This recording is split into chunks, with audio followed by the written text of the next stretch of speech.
What's up, Legion? Welcome to I Still Call Lariat. It's Steve Zapf again, bringing you a huge interview for our channel. Before we get into the details, please go help out with our non-profit organizations. First, of course, is Tap Cancer Out, a series of jiu-jitsu tournaments that help with several cancer relief research organizations, including Alex's Lemonade Stand, American Brain Tumor Association, Isabel Zantos Foundation, Little Pink Houses of Hope, Camp Sunshine, Christopher's Haven, the Sidney Kimmel Comprehensive Cancer Center at Johns Hopkins, CureCervicalCancer.org, First Descent, and of course, Tom Coughlin's J Fund. Our second nonprofit we will be helping out, sharing, is the American Red Cross's Hurricane Helene Relief Fund. This storm destroyed so many areas and left many people in despair. Please help out these organizations however you can. But with that, we are going to have an awesome interview with a good friend of mine. He is Big AJ from the COSTCO guys. That's right, these guys. We bring the boom. We bring the boom to you. We bring the boom. We bring the boom to everyone. We bring the boom. Your favorite father and son. Every afternoon. So obviously we are hoping that Big AJ does in fact bring the boom to us. Unfortunately, I don't have a double chunk chocolate cookie with me right now. But as always, guys, thank you for watching. Thank you for being a part of this. Please, if you like what we're doing, hit the like, hit the subscribe, hit the share, all of that stuff.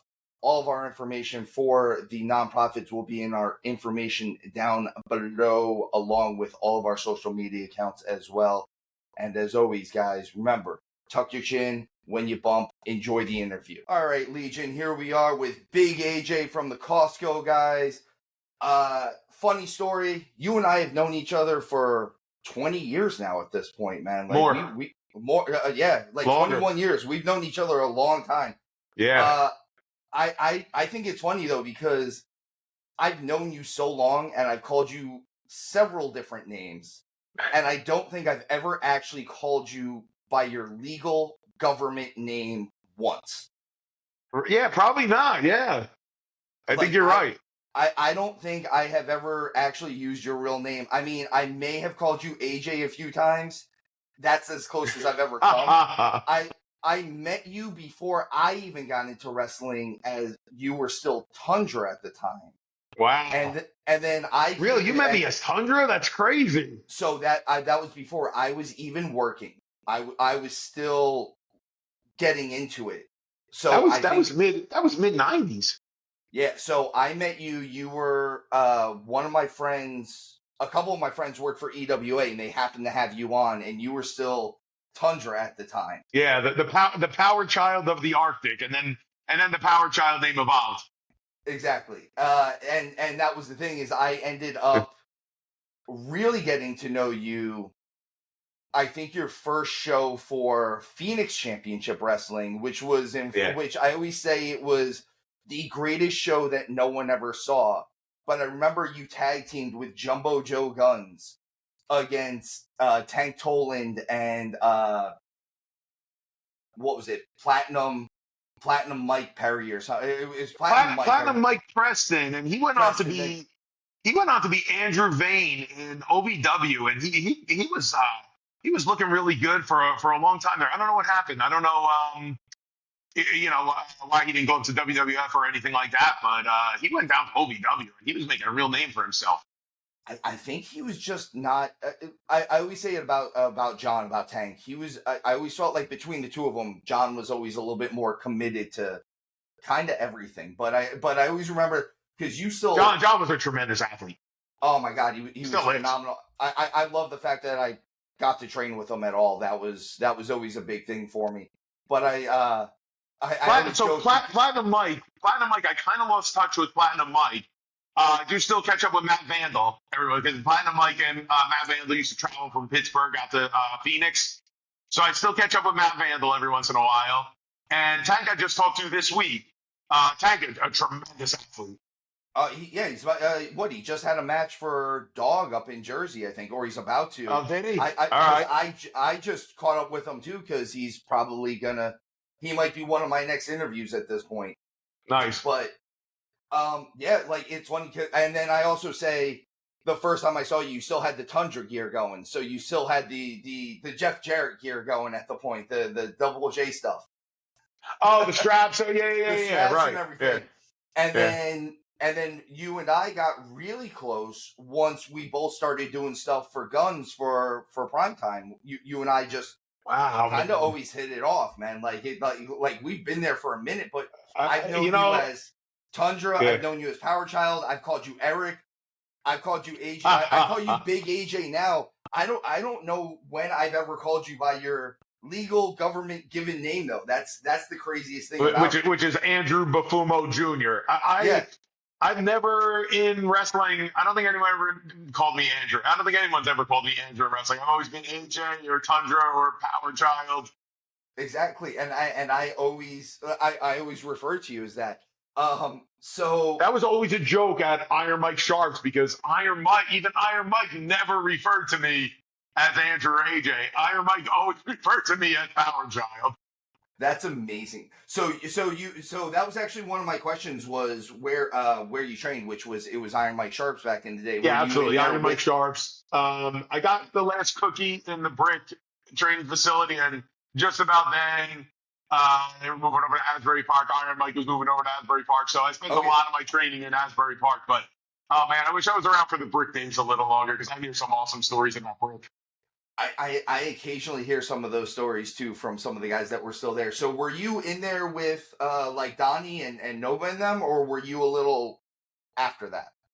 I came a little after that, but I am so grateful for the relationship that I do have with Donnie and Mike because they did take me in. They did very much take me in, and because I came later after they were kind of moving on from Brick, and they weren't in Asbury a lot, but I hung around with them a lot, and we really hit it off. And I was with Donnie Monday, so on Monday when we went up to make the announcement at Barstool, and then later on we went over to House of Highlights, Donnie was with us all day in the city. I mean, Donnie and Mike are like brothers to me. They are interesting people, man. They really Yeah. are. So I remember, were you on the Haas Memorial Cup? You were, right, with us? Yeah. I was I was involved in the match with Was Seven it? and Jerry. That's right. That's right. When Okay, Jerry yeah, was Malice, I was involved in that yeah. match. So I always remember that card because I was just doing ring crew stuff at that point. That's how low on the totem pole I was at that point. But there was a point where Nova, where Mike was supposed to do a run in, and when he does the run in, they had that sliding door instead of a curtain, and he just threw the door open.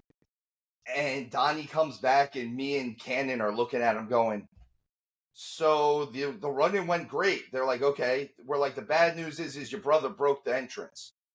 Oh damn! Like Wow, that was like because it was a hockey rink. that was the old Toms River Recreation The Station. It was Tom's the River Recreation, indoor. which I think is like a big plumbing warehouse now. That I stinks, think man. it That place is. was Yeah, great. half of it's a plumbing warehouse and half of it's a Planet Fitness. Is that what's going on there? Oh Yeah, man, I love that place. That was my favorite building ever to wrestle. I Phoenix was my absolute favorite independent organization. I I don't I even remember number love two. that. Phoenix was my favorite. I love that building. I loved wrestling in that building. I got to wrestle in it later for when NWS was running in there. Yeah. And so the funny thing about me having you on is not just the fact that we've been so close for so many years. You're one of my favorite matches I've ever had. Thank you. Yeah. So I did throughout my career. I was never a heel much. But when you go up against a superhero like yourself, it's hard to be a face or even a tweener. So I just leaned in full heel. I remember I changed where I was from. I had them announce me from Hollywood, California. I hid a cell phone under the ring for a spot that I never told you about because I knew you were gonna dump me out of the ring. You were gonna powder me out, and I grabbed the cell phone and called my agent and told him not to put me in any superhero matches anymore. But it was one of my most fun matches with you, man. Like That was it. That was in Long Branch. That was in Long Branch. I want to tell you something. I want to tell you something awesome about that match. All right. True story. Whatever. Anybody can laugh at this. Anybody can not believe this. Whatever you want. I was having back problems at that time. I had like it was a herniated disc between the fifth and the sixth vertebrae. Like it was hitting a nerve back there. It was pain. Believe me, it was pain. So I come in. I didn't know how I was going to get through the match. But I was 27 years old, 28 years old. So you don't even think about it. Yeah, we're young. 20s, you're invincible. 20, right? You're ready to take on the world. George the Animal Steel was there. I swear to you, this is a true story. Nobody can tell me it's not. So George the Animal Steel says to me, stand there. So he has me stand, just kind of leaning over a table, whatever. Puts his hand over my back in the area of the pain. Puts his hand there, just holds his hand there, and then says to me, stand up. How do you feel? And the pain was gone. I know it sounds crazy. I didn't have that pain anymore. I wrestled you. Didn't I wrestle you that night? Yeah. We went a good amount of time too. We probably 10, 12 minutes. Yeah, I think we went a solid 10. I hit all my moves, right? Yeah, I am telling you. I don't know what George the Animal Steel did. The pain was gone. I mean, and you hit some bumps on there, man. You had me chop block you. You had me do some stuff to you at that point. Yeah. And then I always remember it too because our referee was Timmy Rivers. And my goal in life in my 20s was to crack Timmy Rivers. Was to just get him to break all the character he had in the world. And like I remember like you went up to the top rope, and this is something that me and Showtime always talk about is because you did the arm thing and you always said strength beyond strength. Yeah. And our big thing was we couldn't wait to have a heel match with you because as soon as you say, disqualify him, he has strength beyond strength, that's cheating. We can't do that. And I said it to Timmy, and he's like, shut up. Just shut up, man. I can't deal with you. But like I said, man, that match always stuck out in my head as one of my favorite matches. It was a good match. And, Steve, the one thing that I always did was I was never a chain wrestler. I skipped all that. So I couldn't do all that. And, that was the greatest athlete and all. But the one thing I did was every move I did looked devastating. Yeah. I know it. I took a couple of those clotheslines and power slams, man. They were solid. Everything I did looked devastating. So, big news for you, though, man. Like, coming out of Barstool, you got one more with AEW of all places. That's amazing, bro. That is huge news. How did that come about? Well, a lot can be learned from this. So, you and I, before the podcast, were talking about how do you grow this podcast? And if anybody's out there in business and relationships or whatever, learn from this story. Learn from this story. You got to show up with value, and you got to show up with big value. And I'm going to tell you exactly how this happened. So I put out there when everything happened, and we have all these opportunities we had. I put out there, I would love to make one WWE appearance. I put it out there. I put it to our management. I put it out there. I let everyone I know about it. And I get a call from Sanjay Dutt.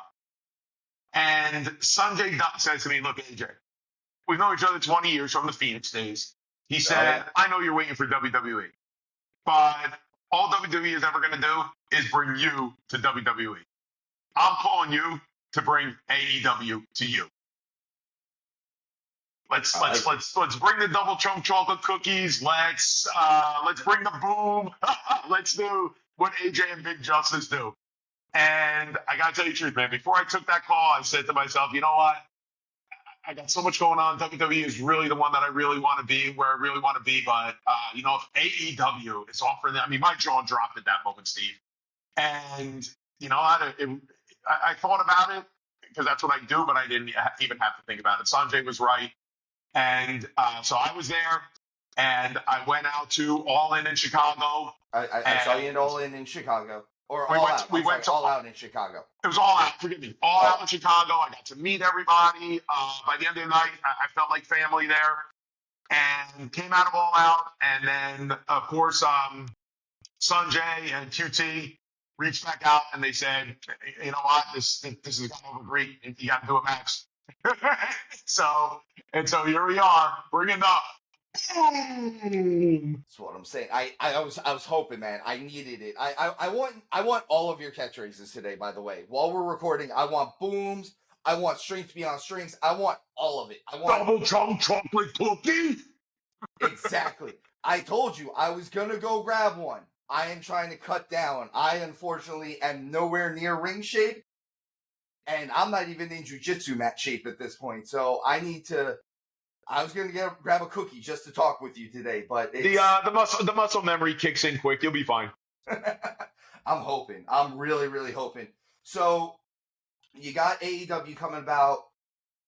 Are you Power Child again? Are you gonna be big? Are you gonna be announced as Big AJ? Is that a big secret? Are you gonna be Power Child AJ Befumo? Are you gonna be? Is Big Justice gonna be in your corner? And if he is he gonna wear like an awesome dapper suit, like Slick style? Well, I will tell you everything we know. So we did go back and forth. I particularly went back and forth a lot with it because, you know, American Power Child is a big part of who I am, and I love the character. But I think that right here, right now, the world is looking for Big Boom AJ. So, Big Boom AJ. So I will be wrestling as Big Boom AJ, and Nice. Big Justice will be a part of this. We don't know exactly how yet. A lot is being discussed, but I can say that Big Justice will be a part of this. That's awesome, man. That sounds awesome. So do you have if you had your choice, if you had your so you were holding the pencil in this case, one, where would you want this to happen at? Because I know where I think I would have you do it at. Two, obviously outside of the obvious choices, the Daniel Bryans, the MJFs, the top tier of what AEW has to offer. Is there a couple guys in the locker room that you really wish that you could get in there with for this for what I would assume is probably your last blow off match? There's a few. So a couple guys that. All right. So first of all, let's start with the winner.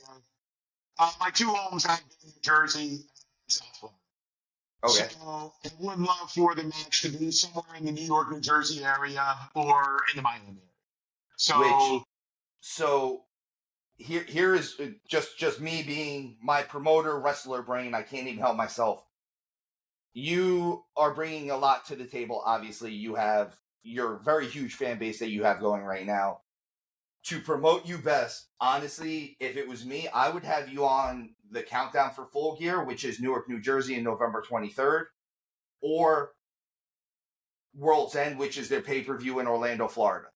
I would honestly have you on either one of them. That's me, and you can you can take that idea and run with it if you want. But I figure those are the two places that work best for you because, again, like you said, Florida and New Jersey.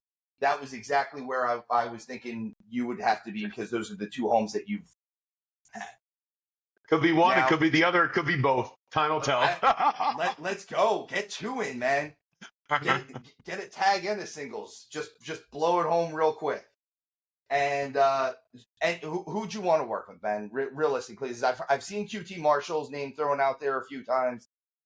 Is there anyone specific other than maybe him that you could see really getting in there and mixing it up with, or a dream match even, someone who you wish you had a chance to work with and now you might have a chance to work with?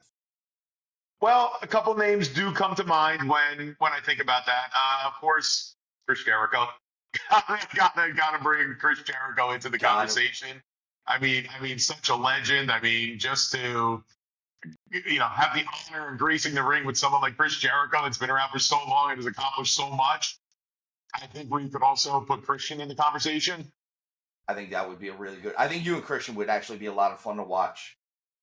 That could be, of course, same wavelength there, same thought process there. I mean, someone that has accomplished so much. I mean, what an honor that would be.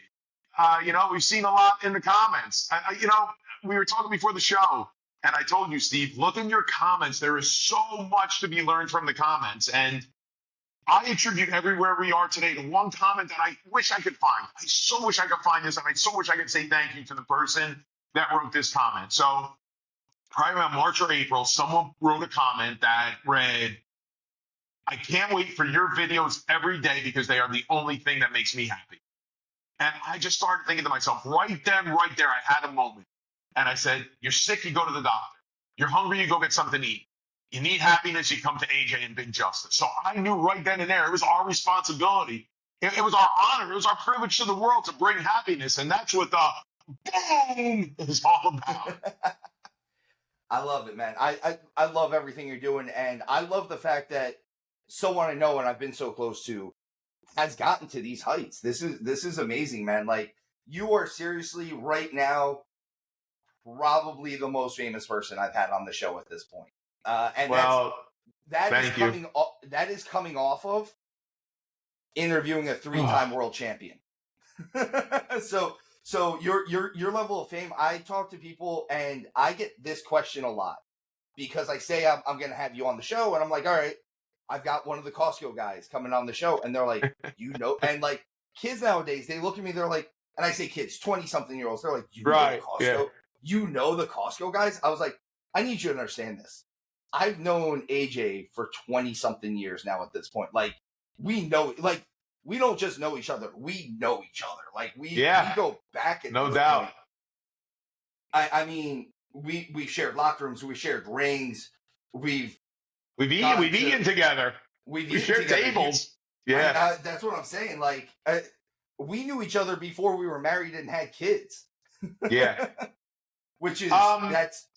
You know, I hope and I think I always looked out for you. So I'm probably about 5 to 10 years older than you. I think so, yeah. So if you were 27 when we wrestled, I was probably about 23, I think, 22, 23. Yeah, and I always looked out for you, and I always put in a good word with promoters, and you were one of my favorite up and coming guys. I was gonna say you were always Big Brother Power Child at that point. Like you always kind of had my back. You were always looking out for me. I think a lot of times I got what was called, so kind of how you said you weren't the chain wrestling guy. I got what was known as the wrestling match a lot of times. I think because of you, honestly. I think Dapper threw me in there with guys like Mike Cruel and some of those guys, the Tommy Fierros and the Nikki Oceans and stuff, to have the wrestling match. Because I think a lot of times you were like, hey, like, we should. Oh, no doubt. Yeah. No doubt about it. You were one of my guys I was pushing. No doubt about it. So, I know we've talked a little bit, and you said to always know your value. Oh, wait, before we move on, I do want to say that. So, comments. What we've been seeing a lot in the comments, you did mention it. There are a lot of comments from Big AJ versus MJF. Who knows if that'll ever happen? And there are a lot of comments of Big AJ versus Jon Moxley. So who knows, what's ever going to happen. But everything's on the table right now. I'm working out. I'm getting in shape. I've been in the ring 3 days this week. So, I'm ready for anything. I'm ready for whatever brings them. Just putting it out there, that's one of those, another legend that I wouldn't mind seeing you in the ring with. And it's funny because I mentioned your gear earlier. You and Double J would be a good match. I think that would be a fun one for you. I think just if I'm looking at a fun perspective, you guys could pull that classic babyface heel match. I was absolutely thinking that name when you first asked the question, and when I got to All Out. So in the morning, he's grabbing his breakfast with Jerry Lynn. And I walk over with Big Justice, and I say, please, you have to meet two absolute legends, Mr. Lynn, Mr. Jarrett. They meet Big Justice. We get down to talking. Later on in the arena, by the way, AEW, great catering. I mean, everything you want was there. Steak, chicken, fish, anything you want. There's something for everybody. So we sit down, we have a table, and from across the room, Double J goes like this, right? So I look behind me. So I look behind me, and then I look back, and he's like, and he starts laughing. So I walk over, and we get down to talking, and we're talking TikTok and Instagram and YouTube, and talking about everything that he's accomplished in the business, everything he means to the business. We take a picture together, and he posts that picture, and it's such a great honor. It's truly amazing. Like, Jay gets big. Mm. like I said, I think that would be a fun one for you, man. I Yeah. said, if you're just looking to have a little bit of fun right with this, I think that would be the fun match for you. But that's just Well, me. we already know. We already know I can take a guitar shot. Poor guy. We already know I can take a guitar shot, right, Steve? I've seen it. That is to say, I saw it. So obviously the COSTCO guys video is what elevated you to this point. As always, I've always said you were very smart, very business minded, just in general. But you were smart enough to capitalize on it and keep the trend going. We talked a little bit about this before we even came on, but do you have any advice for struggling influencers or podcasters like myself on what's best to succeed? I've heard a couple different ones. I go with the Matt Cardona method a lot of times, where sometimes I post just to post. Sometimes I do it whether I know the algorithm or not. Sometimes you just need to shove it down their throats a little bit just to make sure that everyone knows what you're doing. But again, you kind of blew up and then capitalized, and I really appreciate that you were able to do that. So for something like that, do you have any advice for, because you kept at it too. So I was just wondering if you have any advice for guys who are struggling right now. First of all, I tell Big Justice this all the time. Getting here was one thing, staying here is another. That's what I'm saying. So we bring it. Big Justice absolutely loves it. Big Justice wakes up every morning with a camera and a microphone in his hand with another idea. So, that's amazing. Big Justice brings it. Now, I do have two very, very important pieces of advice here. Okay, this is like real hardcore advice. Okay, number one, choose one platform. Now, I know not everybody agrees with me, but I'm going to tell you that it works for us.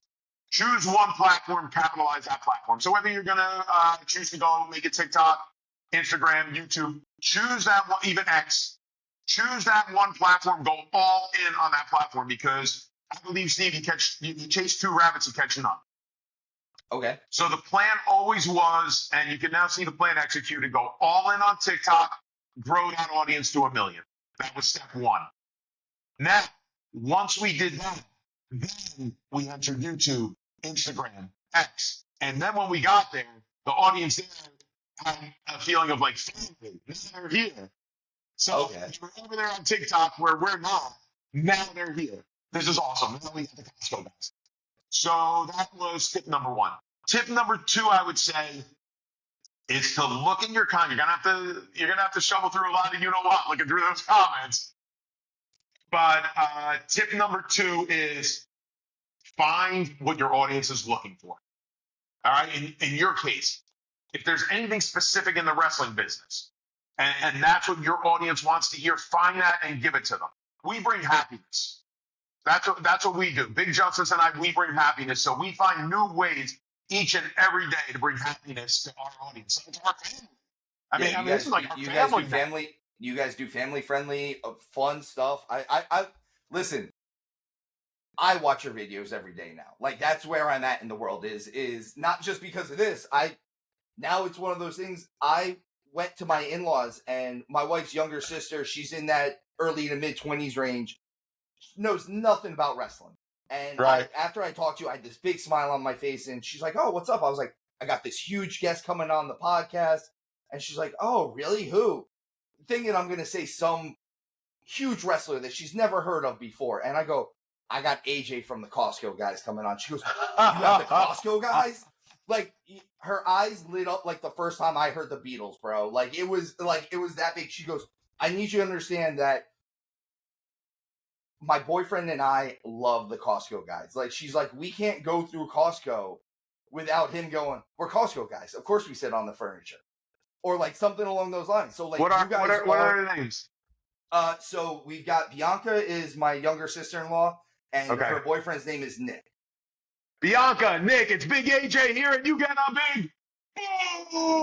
That's what I'm saying. They're gonna love it. I'm gonna tell them that you said that you did it just so that we get this watch, man. Oh man, but like everything you've done with this, it's been so amazing, man. So the boom, that is a big question I wanted to have for you. Where did it come from? Was it?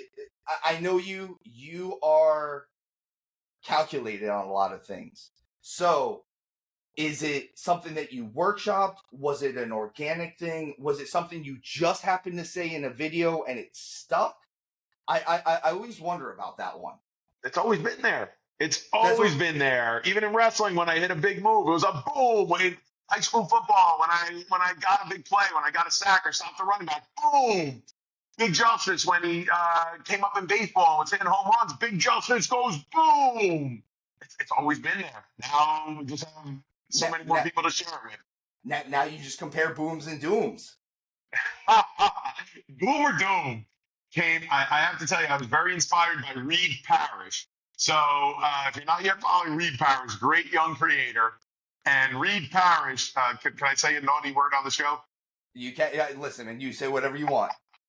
Reed Parrish has a segment on this show where he says, "Welcome back to Gas or Ass," and I can't stop watching this guy. So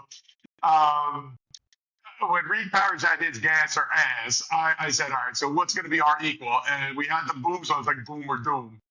And then I reached out to Reed and I said, okay, look, we got to collaborate here. So he's out in Alabama. So I said, all right, let's find a restaurant. We ended up with BurgerFi. He had a BurgerFi, we had a BurgerFi. So I said, all right, you're going to do these 5 burgers. We're going to do these 5 burgers. You're going to do gas or ass. We're going to do boom or doom. And the video went nuts. Oh, that's amazing. So I always wanted to know, because so at the end of my shows, I always say one thing. I always say the same thing, and it's remember to tuck your chin when you bump. And it's funny because that's why I wanted to know about the boom. Is mine kind of came out of nowhere. I was looking for something, and I had to. I remember all my co-hosts were stuck with other business at the time, and I couldn't not put out my weekly episodes. So I just jumped on. I kind of flew through what I needed to do, and then at the end of it, I was like, all right, guys, and remember, tuck your chin when you bump. And Showtime came on, or looks at me the next day, he goes, you should always say that. You should always say that. And it's funny because I was looking for something to close out the shows with anyway, and it just now it's literally going to be on a t-shirt once we go. We're probably going to go do WrestleCon this year and do a table there, man. Like we a lot of this stuff is, if I wasn't in wrestling, I wouldn't be doing the stuff I'm doing now. And I feel like you're kind of in the same bout. Like you know, we transitioned from one form of entertainment to now this new form of entertainment, which this digital age, man, it's a little crazy for some of us older I say to guys. I say to Donnie B all the time, I wish we had all these resources when we had Phoenix. We would have went nationwide. Phoenix would have went nuts. Phoenix Championship Wrestling with we the have amount of everything, stars, especially right in that beginning time span when like I was still doing ring crew and you had just kind of come on. They were doing so much stuff. They would have gotten such good buildings and stuff like. I mean, I was the number 3 on that roster. Yeah. I mean, right? I mean, that roster was Matt Van. I mean, to me, I think Vandal was Phoenix. I think Matt Vandal was number 1. I always remember there was a show I had to leave. I was actually on the show. I was in a battle royal, and right after my battle royal, I had to get out of there. I remember I was helping like family move or something like that. And as I was leaving, I actually had to put my bag down because their main event was for, I believe it was their vacant world title at the time, because they had put it on. And it was Vandal versus Mike Cruel. So you got Vandal versus Mike Cruel, but the final match was actually Vandal versus Frankie Kazarian. Vandal Kazarian, wow. I mean, yeah, right? I mean, yeah, of course I'm number 3, number 4 on that roster. Look at that roster. Yeah, and I mean, but we had entertainment guys. We had all types of stuff. We had the funny guys. We had the wrestling guys. We had the tough guys. I think Vandal and I were probably like a Rock and Stone Cold in Phoenix. I could see that. And then, I mean, but we had Jerry 2D, Malice, The Wall, whatever you want to call him. I always remember, as big and as tough, as scary as Jerry 2D used to look, that man was the most soft-spoken, nicest dude in the locker room. Such a gentle guy, man. It was, because, I mean, realistically, I'm a 20-year-old kid at the time putting up chairs. there was no reason he needed to be nice to me. And I remember everybody in that locker room always treated me with respect. That was one of the things I always took from Phoenix was, treat the guys underneath you with a little bit of respect, because at some point you're probably going to have to work with them. Donnie had no problem throwing someone out of the locker room that didn't belong. Someone that came to the locker room looking for something they shouldn't be looking for. Donnie had no problem telling them this isn't the place for you.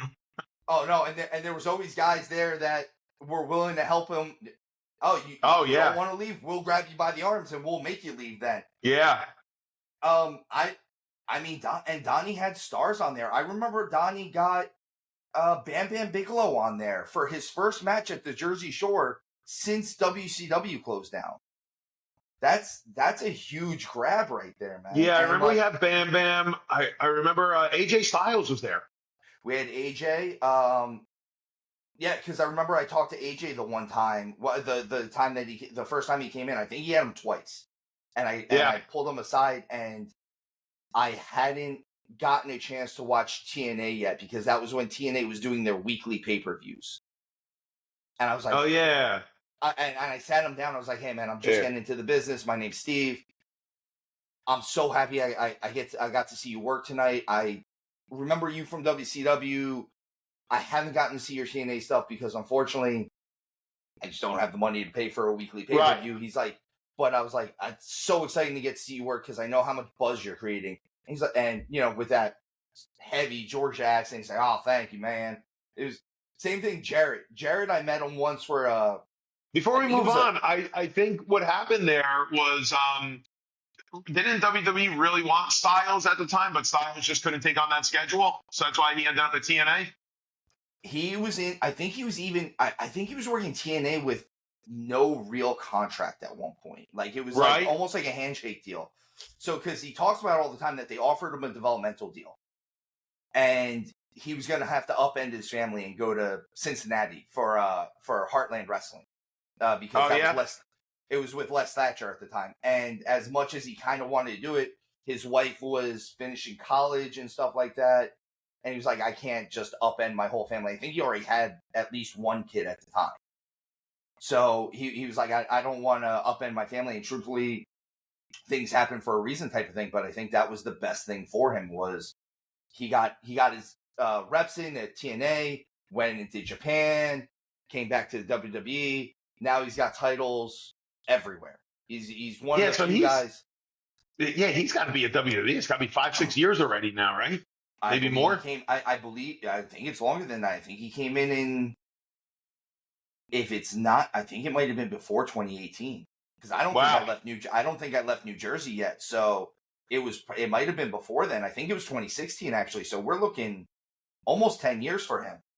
Crazy. That's awesome. Good for him. He's about my age, right? I'm 48 now. I think we're probably about the same age. I think he is. I think he's between you and I because I'm 42, so he's sitting maybe a little younger than me. Yeah, I think he's like 45 right now. I think he's sitting right in in that middle area.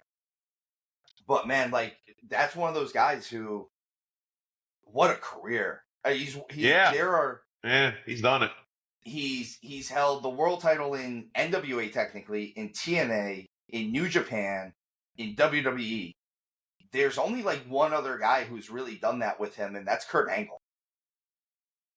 Yeah. Which I always say that, I always spit that fact. That's kind of my thing is I love being a wrestling historian about stuff like that. Man, when you go back and watch Angle, I always appreciated Angle, no doubt. Going back and watching Angle, I just appreciate him so much more than I did when it was happening. Those matches of his, man, his movements, his speed, just nuts. And how quickly he picked up pro wrestling after being an Olympic wrestler. Like, not a lot of guys can do that transition. Like, how many guys think about when you were going through training. I know once a month down at the Monster Factory, I had somebody who came from amateur wrestling who couldn't turn it off. They couldn't get get the footing. As I'm getting back in the ring, Steve, that was the hardest thing. You can't get the footing. The footing is so tough. It definitely. Listen, I bought boots just before I retired, and it's one of those things where I constantly tell my wife if I ever get back in the ring, I think I'm gonna I think I have to stick with kick pads at this point, just because the weight of the boots and everything. It adds a little bit to you, man. And It's almost like robotic. It's the footing is tough. It absolutely is. All right, so outside of getting to work with AEW now. Hey, Steve, you know what I do want to bring up before we move on to AEW? A couple of guys that have really become friendly within the locker room that are just awesome guys. Absolutely, man. First, MXM. Okay. Great. I've seen the videos with you and them. That's crazy. They're great dudes. I know I'm probably gonna forget a few, but I gotta call out a few. So, Guevara, Sammy Guevara, and his family. Sammy's been awesome. Which he just got injured, or he just did he? got last night's episode. He just got his bell rung a little bit. They said he went to do the cutter, and it looked like he didn't come down. So they're saying he's okay. I was looking at that information honestly just before coming on with you. I don't do anything other than watch wrestling nowadays. That's where my world lives. I go to my shoot job, and then I come and do stuff for the podcast, and that's it. So, yeah, I'm gonna have to reach. I'll have to reach out to Sammy. Yeah, because I was just with his wife and baby Luna last week, so I'll have to reach out to Sammy. A few more I got to call out. Willow, love Willow. Willow is so cool. I'll always root for Willow. And so I might need your help with that one, because one of my co-hosts, who you know actually, big Hound Dog Hansen. He's where do I know Hound Dog from? From EWA. He's about 6'9". He's about 400 pounds. He used to tag team with Ron Post from EWA. He's a big young dude, and I think he trained at Sharps too. He was probably at Sharps with you for a while. Okay. Him and, 6'9". Damn. Yeah, him and little Ray Murray. I remember Ray. Yeah, I remember Ray. So him and Ray were like best friends at the time, the whole time. And then it was funny because you had Ray is the giant and 5'5", and this guy's 6'9". Yeah. So, but big Hound Dog, man, he's a little sweet on Willow there. So I might need to. We might need to. I don't know about. I don't know. I know Willow and Big Justice hit it off. You hit it off with Big Justice. You hit it off with Big AJ, and she's been awesome. Listen, she seems like she has the perfect mindset on everything. Yeah. Just from watching her, who she is on screen seems like the most sincere thing ever. I also saw that you did a bunch of videos with who is it? The Iron Savages, right? I wasn't gonna move on without bringing up the Savages. So who's it? Boulder. Yeah. Boulder and if I could tell you the amount of times that me and him locked eyes. So I'm in Orlando. There's this gym here called Iron Religion. It's a 24-hour gym. It's probably the best gym in Orlando. If you ever come out here, it's perfect. We will. Yeah, we're going to be there. I'm going to be there early November. Okay, perfect. It's everything that you could possibly need in a gym, and it's 24 hours a day, 7 days a week. I would go there, and middle of the day, all of a sudden I'm looking, and I would see Boulder every day I was there, and I couldn't place him because this was before I was really doing the show, and I wasn't really, I was watching AEW, but I wasn't religiously watching AEW at the time. I'm like, that guy's got to be a worker, man. And we would keep looking at each other like, I know you're somebody. And he would look at me like, I know you know who I am, but you're at least being nice enough to not interrupt my workout. But like, we would have that look like, I know you're somebody. And then I remember like seeing him on, I think it was a Countdown or something like that. I was like, that's the guy. I knew it. Now, if you haven't approached him yet, you got to go approach him. Tell him you're one of my guys. Boulder and I talk multiple times a week. So, of course, you got Beefcake Boulder, you got Bulk Bronson, you got Jack Jameson, and so I'm going to give you a little spoiler here in a minute. So, we get to Chicago, and I come down by myself the morning of the show, and Beefcake Boulder's there. And he sees me, he stands up, he comes running over like it was like Step Brothers. Like, did we just become best friends? So we're hugging everything, and he goes, dude, so where's Big Justice? Big Justice. So I said, all right, I'll run up and grab him. He said, all right, the bus is about to leave for the gym. So he's holding up the bus now. Big Justice comes down. These two like run to each other and give each other like a big Disney hug. and we just like been family ever since. So here we go. I'm gonna give you a little. I'm gonna break a little news for you here on the. I still call it the Lariat show. So the date is October 19th. It's going to be in Miami. I am going to be doing a tune-up match. It's going to be Big Boom AJ and the Iron Savages. That's and of course, amazing. in our corner will be Justice. October 19th is a Saturday, man. I'm off. I will be there. It's for Coastal Championship Wrestling. It's October the 19th. It's in Miami.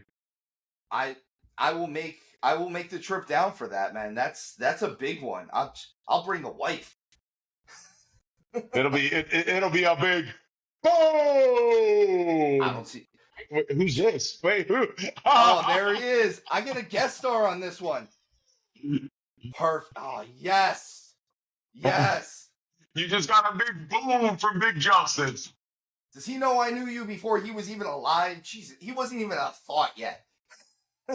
Yeah. Well, do you know where his name came from? I mean, he's Eric Justice Befumo. I know. I said this to somebody. I was like, his son is Eric, and he's Big Justice, and he wrestled his power child Eric Justice, and they're like, wait, for real? I was like, yes, it's amazing. Like, I say it all the time because people are like, the questions I get asked about knowing you are, is he really that guy? I go, he's absolutely that guy. He is 100%. Like, it's not even like the guy you are is turned up to 10 on the videos.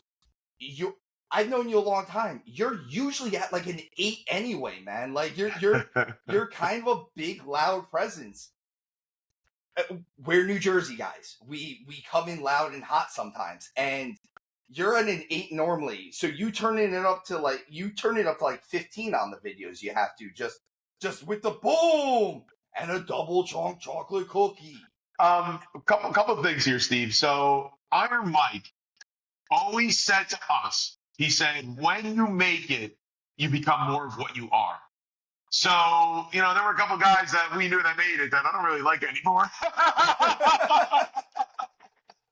But where we are right now, I cannot tell you how thankful and how grateful I am every day. And I just wake up every day and it's just, I'm so motivated. Like, what can I give back? What can I keep giving? What can I keep giving? Because I am so grateful for where everyone has put us. I'll never forget that. So I will always be bringing the boom. Big Justice will always be right there. Our family will always be bringing the boom. That's now, amazing. something else. Mike Prue's father, Big Mike. Big Mike. Mike Prue's father told us, he said, the best character to play is yourself a little over the top. So, I mean, it goes right along with what you're saying. I mean, that's where we are right now. I mean, what you see online, AJ and Big Justice, we're ourselves a little over the top. Listen, no matter anything I ever did in wrestling, I did the same thing. And even now, there's very little difference between Steve on screen and Steve off screen. Yeah, no doubt. I'm a hair calmer. A hair calmer. My wife wouldn't like it if I kept telling her to tuck her chin when she bumped. She wouldn't understand. Right. Hey, by the way, quick recognition here to Psycho Sid, to Sid Justice, Sid Vicious, man. That was a tough one for me. That was I say anything you want about anything else about him. That man was over, and man was he. He looked like he looked like a superhero. He looked like he was drawn out of a comic book. And best power bomb in the history of the business. I loved his power bomb. So funny story I have about Sid is from one of my fellow Monster Factory guys, Jim Molyneux, who's been on the show. Right. Was talking about when Sid was in ECW, and they were doing something, and that was when he was with when he was doing the prosecution style stuff. He was coming out, oh, there's no one that'll be so vicious or whatever, and he would come out and he would just lay waste to everybody. And they were doing something, and the crowd just started chanting for him. He was not supposed to go out. But he goes out there anyway. He just walks out there. and lays waste to all the guys that are in the ring, and then comes back and Heyman looks at him and goes, "What are you doing?" He goes, "Well, Paulie, they were chanting my name." I love it. And Molyneux looks at me and goes, "What do you even say to that?" Because that was his whole response was, "What was I supposed to do? They were chanting for me." I think WWE made too quick of a heel change on him in what was that, 91 or 92? I absolutely do, and that was them not wanting to pivot off Hogan at the time. That was Yeah. if you go I back think and the two of watch, them, the two of them could have done a Rock Stone Cold thing though. they absolutely could have. And if you go back and watch if you can get an original copy of the video, and I do say video because you have to go that far back, Yeah. of Royal Rumble '92 when Flair wins the title. I think it was in Albany, New York. I think so too. Yeah. When Hogan gets eliminated, they don't actually boo like they make it sound if you watch it on Peacock now. Yeah. They actually they change it around. They actually cheer. They boo more when they pull Sid out. When they pulled Sid out, because you thought Sid, you never thought Flair was winning that thing. No, and then he did, and it was just insane. I couldn't. You believe never that thought Flair was winning. Hey, are we live right now? We are not live. Okay, no, because I keep seeing a thumb. I don't know who's hitting the thumb by it. Is that you? I don't know what. I don't know what that is. We are not live. No, we are recording. We are at about 90% uploaded right now. So we are not going live. Listen, we're talking 30 years ago. I think Hogan and Sid could have done the Rock Stone Cold thing. And man, I think today, too much is made out of the belt. I think too much is made out of who's champion. My whole career at Phoenix, I never held a belt. I never held a belt, but I was one of the guys that was that was carrying the organization. It was Vandal could have had the belt. I never needed a belt. I never cared about that. You don't need a belt to be a champion. So no, I remember talking to you about it. Is that you were like, I don't want a belt, and I remember part of it was you were like, I like being a superhero, man. Like I like being a hero for the kids. Like I like doing what I do, and if I like, you were very comfortable in your lane, so to speak. Yeah, I liked my lane. Hogan was great with the belt. Sid didn't need a belt. Who cares? Sid didn't need a belt. Hogan looked weird without a belt. Hogan looked weird without a belt. Yeah. We say it on the show lately. Gunther's one of those guys. Gunther looks a little weird without a championship around him. I don't watch too closely. I don't watch too closely anymore. I wouldn't know. I'll take your word for it though. It's one of those things that I think we're at like 80% of Gunther's WWE career. He's been a champion, so he looks a little odd when he's not holding a title. But like Hogan was always the guy that looked a little weird without a belt. He never needed one, but I always felt like Sting looked a little weird if he wasn't a champion or going after the title. Or something like Sting? that. You think Sting? I think Sting. This is great. I love Sting, but I always thought he always had some type of title. If you look, he didn't always need to be the world champion, but I remember they put he was still Surfer Sting, and they put the U.S. title on him at one point just because they needed to elevate the title. Now this is great. I love this conversation right now because I never liked Sting with a belt. Really? I did not like Sting with a belt. I always loved Sting chasing the belt. So like going after Flair, I always loved Hogan. Sting going after Flair. And then when he won the belt in Baltimore, I thought kind of like, where do you go from here? See, that's the only thing is him chasing it. But like, he's one. I always love the fact that the big gold belt. Right. There was only the original big gold belt, the way they did it originally, because it was made for Flair, obviously. There was only 4 nameplates that they ever made for that title originally, because they had the big jeweled nameplates. Yeah. So one obviously was Flair because. All right, let me see if I can guess some of them. Let me see if I can guess some of them before you give it to me. All right, Harley Race. No, Harley never held that title. Dusty Rhodes. Dusty's one of them, yeah. I'm guessing it could be because of the conversation. I'm guessing Sting. Sting. All right, so we got Flair, Dusty, Sting. There's one more, and it's going to be someone I don't think you're going to get. Really, it's someone you don't think I'm going to get. It's a rough one. It's someone who only really held the title for a little while too. Ricky the Dragon. It's not. But it's in that time span. Lex Luger? No, Luger's not one of those guys. I'll take a It few more guesses. All right, let me give me a couple of yes or no questions. Babyface? technically, especially towards the end of his career, he was definitely a babyface. He ended his career mostly in WWF, but Was he ever a horseman? he was not a horseman. All right. All right. Technically a babyface, ended his career in WWF. I'll tell you what. I'll give you one of the other ones. Renowned, at least kayfabe wise, is one of the toughest guys in wrestling. Well, that's always Harley Race. So tough guys in wrestling. Harley Race, Haku. Different I type know it of wasn't Haku. different type of kind of a different type of charisma too. Like I think he was charismatic, but he had kind of a Bob Backlund charisma where it was like you liked him, but you didn't understand why you liked him. This is gonna be a hard one for you, man. When you went tough guys, I wasn't. Now you're saying tough guys. I know it's not one of these, but I got to bring it up. One of the Steiner brothers. It was not one of the Steiner brothers. Yeah, I didn't think it would be a Steiner brother. All right. Wow. So, I mean, what are we talking? We're talking late '80s, early '90s. We're talking mid to late '80s, and I have it. And he's a little smaller. Oh, he's a little smaller. He was a little bit of a smaller dude. He was probably about an inch shorter than Flair, actually, inch or two shorter than Flair. Because I was about to say Rick Rude, but Rick Rude was never a babyface. No, Rick Rude's a good guess. I feel though. Rick Rude is a good guess because he was one of the guys who kind of brought that big gold belt back. So I'm gonna give it to you. No. Before you do, it's kind of killed me to say this name, but the way you're explaining it, was it Ronnie Garvin? It was Ronnie Garvin. Wow.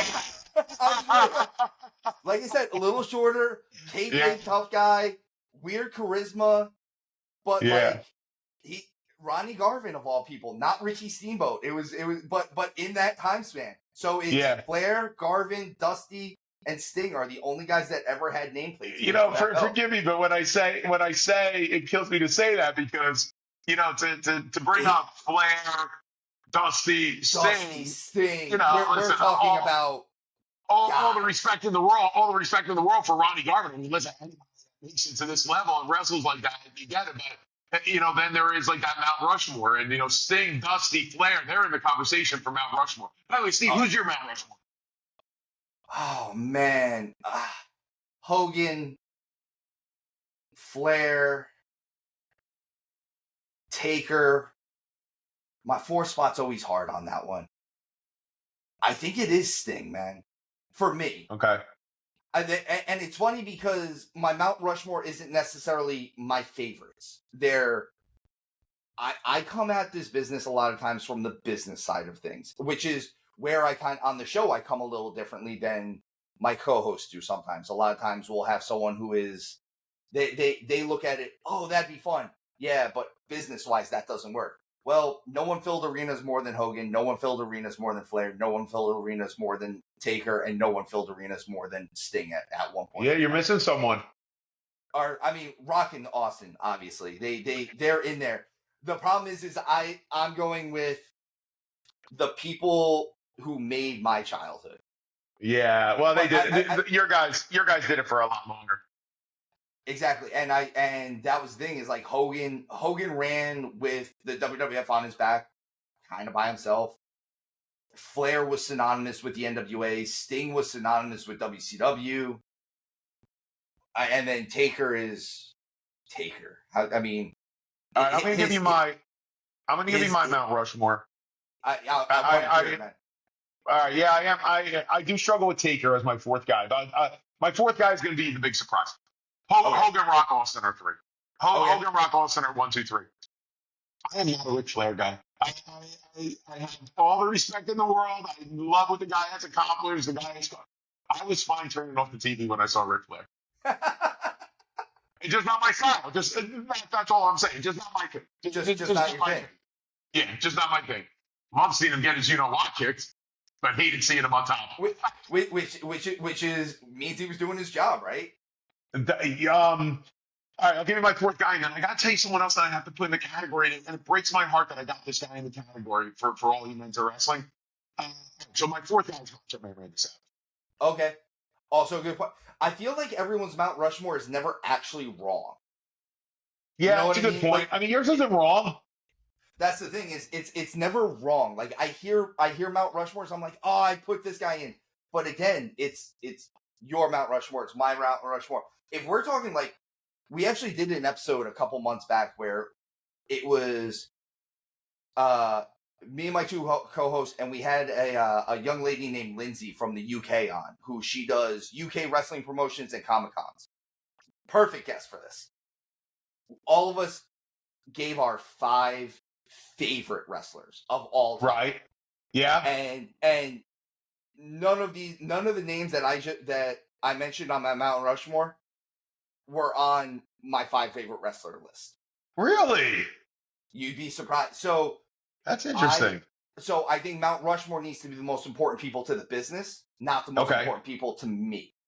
Okay. So all right. So let's hear your favorites then. So favorite wrestlers. Top 2 will always be Ricky the Dragon Steamboat. We can see the plaques in the back. Franchise Shane Douglas. Wow. Bam Bam Bigelow. Mm-hmm. I think I still have the list written somewhere. Hold on, let me. Ricky the Dragon is in the easily top 5 of the best ring technicians ever. Easily, here we go. Top 5 favorite. Yes, I do still have the list. Okay, my 5: Ricky Steamboat, Shane Douglas, Bam Bam Bigelow. All right, Sting, and Finn Balor. I put in a somewhat current guy. Interesting list. Very interesting list. Balor kind of brought me back in and got me interested in current Japanese wrestling a little bit. So that was why we had like an honorable mention. I had Malenko, Kerry Von Erich, Rick Steiner, and AJ Styles. Steiner is awesome on that list. You know, I mean, someone I absolutely always loved. And you might say my style is a little bit like his. Someone I always Road Warrior Animal. I could see that. You threw that jumping shoulder block. You love the clotheslines. You love the power slams. Press. I love it. Although I know you were always a Steiner Brothers guy too, though. So like you know what? I love the Legion of Doom. I love the Steiner Brothers. Both in their own way. And honestly, you could say your style isn't far off from Rick's. Honestly, Rick threw a lot of those power slams, and the Steiner line. I was very inspired. Yeah. So a minute ago I mentioned this. So Owen Hart made me hate him so much that I really had to separate his death. That was so nuts. That brought out such a crazy emotional feeling because I didn't watch the pay-per-view. I woke up the next morning and heard the news. And Owen Hart made me hate him so much that then I had to say, wait a minute. This guy's a family man. This guy's got a family. This guy was loved by everybody. Everybody loved him. Everybody in the locker room loved him. There's not a bad thing said about him from anyone in any locker room ever. The only guy that I hold in that regard that there's 2 guys, and it's funny because they're both on my list. 2 guys that I've never heard a bad thing about in a locker room are Sting and Steamboat. Yeah, you can't say anything about Steve. Yeah. No, but and the thing is Steamboat, it transferred so far into the ring that you couldn't make him a heel. Could you imagine if Steamboat cheated? Oh my God, it would kill everybody. No, I think I've had this conversation before. By the way, real quick, I want to touch on that though. Right? Did you have trouble separating the whole Owen Hart thing? Not Owen so much. There are certain guys that I have out there where I'm like, oh, like I can't tell if they're just so good at what they do, right, or that's really who they are. Some of them, like current wrestlers, Kenny Omega does it for me. I can't tell I can't tell the difference if Kenny Omega on the screen is different than Kenny Omega, like just playing video games. Don Callis is one of those guys. Don Callis on screen, I halfway believe that might, like, I don't think he's a conniving, I don't think he's a terrible human being, but I don't think that Don Callis, if I were to talk to him in person, is going to be much different than the Don Callis that's on commentary once a month or whatever. Yeah, that Owen thing that shakes me because it's like, again, I can't say it enough. Like, he made me hate him so much that I had to stop and say, oh my God, this is like a good man that died here, but played a character that made us hate him that much. Which, how good was He he? was so good at playing that character that I had to really separate the real man. Yeah. Well, and Flair's another one of those guys who, when Hogan went heel, when he did the NWO thing, I still had friends who, friends and like friends, family members who I remember I went into the house and I was like, oh, we're gonna get Flair winning over Hogan. It's gonna be great. We're gonna get the belt back. And they're like, no, we don't want that. Hogan's still our guy. We hate Ric Flair. What 1 month of being a good guy doesn't make you a good guy. On the show we've been mentioning it with again a current wrestler, Roman Reigns. Roman Reigns' story arc is now this redemption arc, but we're like, you were a bad man for a real long time, and you double crossed a lot of people. It takes a long time for us to forget that. So it's some of those things, man. You have to. Roman never deserved all that hate he got back when he made his face turn. He didn't deserve all that. No, not at all. But we're talking about the 4-year run for him, man. Like you're talking about the 4-year hardcore heel run, yeah. The hardcore heel run. You were a bad man for a long time, like. And he was good. And he was good at it. He's so good at it. Just letting him do being a natural. He didn't have to be the smiling baby face anymore. Right. Everything he needed to do. Again, it's akin to his cousin. What happened when The Rock finally got to say a little bit of what was on his mind? He became the biggest superstar in the world. It's not just wrestling. He's at one for. Oh, he runs. He runs the place. he runs the world at this point. He's the final boss. It's yeah. So Rock, good. Rock is one of like Rock. I can't turn off the TV when Rock's on. No, it's impossible. He is that electrifying. We have a theory that he's going to use his final boss powers at Royal Rumble. He's gonna Royal Rumble's always 30 people. We have a theory that there's going to magically be a 31st entrance. There's going to be a 31st? And it's going to be The Rock, and that's how he's going to win the Rumble. That right there, Steve, would be an absolute dream. If I could ever one day work out a Royal Rumble, that would be an absolute dream. That's my favorite event of all time. Because the Royal Rumble I love so much because it's like 30 matches in one. Like every 2 minutes you got a new match. Exactly. Yeah, it's always a new match, and it's an hour of it. I'm actually hoping that the Rumble is one of the events that they do turn to 2 days, though. I do hope that they start doing it on the 2 day now that they're kind of the big four. What's your idea? What's your idea for that? I think they need to put one Royal Rumble match on one night and one Royal Rumble match on a different night. Having two basically the Divas on one night and the men the second night. Yeah, and it doesn't matter which one goes first. I feel like by having 1 hour long match and then another hour long match, it's dinner before dinner. You get a look, because I was at the Royal Rumble this year, and I'll tell you this, that during the men's Royal Rumble, I was a little burnt out by the end of it. That's a thing, right, man? You're tired by the main event in these WrestleManias now. Some of these events, man, like they're going over 4 hours, and that's not counting any pre-show stuff or anything like that. So yeah, you're tired by the end of these events. By the end of the event, I'm worn out. Man, I'm old. I can't be going like that anymore. Well, this was awesome. I got to get ready to start wrapping this up because I got another appointment coming up. But was there anything we wanted to touch on before? So, best thing that you've gotten to do that wouldn't have been afforded to you otherwise if you weren't in this life, other than the AEW stuff. That was the thing, is that was where I wanted to. You've gotten to do so much cool stuff, but like, is there anything that really sticks out to your mind that you got to do that you wouldn't normally have gotten to do? I mean, listen, I'm going to forget stuff right now, but there is so much ridiculous stuff. I mean, one thing that's being discussed right now, if you could believe this, is an AJ and Big Justice night at Yankee Stadium next season. That's awesome. I mean, how crazy is that? We're in conversations right now with Nickelodeon. I mean, our tour of the Empire State Building, I love that one. That's one that I absolutely love. Our tour of the Empire State Building, I absolutely love. That was one of the best videos we did. I mean, some of the shows on Broadway. Tuesday night, we're playing in the celebrity basketball game at Madison Square Garden. Me and Big Justice playing basketball at Madison Square Garden. Square Garden. That's crazy. Amazing. It all comes down to, though, Steve. I tell Big Justice this every day. Everyone out there is who put us there.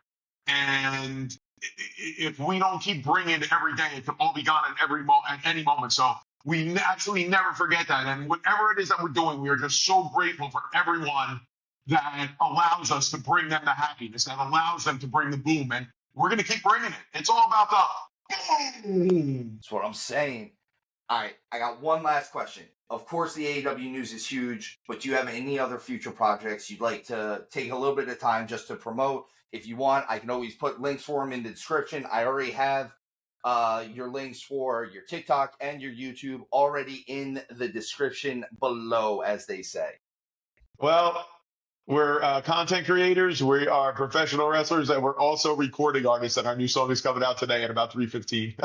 I was gonna say, so in the intro, I've got your YouTube video of the new song, or of the original song at least. So Yeah. that's We're oh man. I got a couple things to finish up before, but our new song is launching about 2 hours from now. So we've been working on this one for probably about 3 months. Songs are tough, man. Songs are tough because I don't know if you've ever done music. There's a lot of legal stuff that goes on with music. I have never done anything with music, although it's funny because I usually akin the wrestling business to the music business more than There's I a akin it lot to- of legal to stuff that sports. goes on with music that we had to overcome, or not really overcome, but just work out.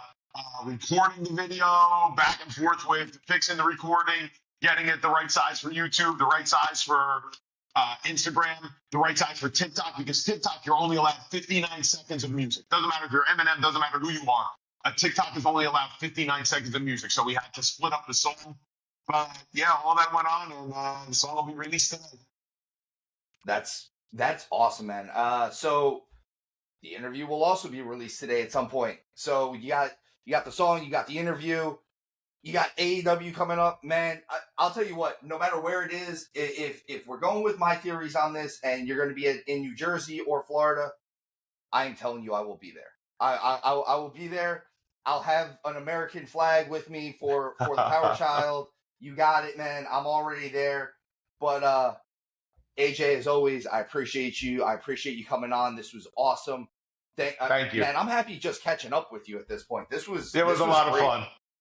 Thank you again, and thanks for bringing, as you say, Bring in the boom. All right, Legion. As always, remember, tuck your chin when you bump.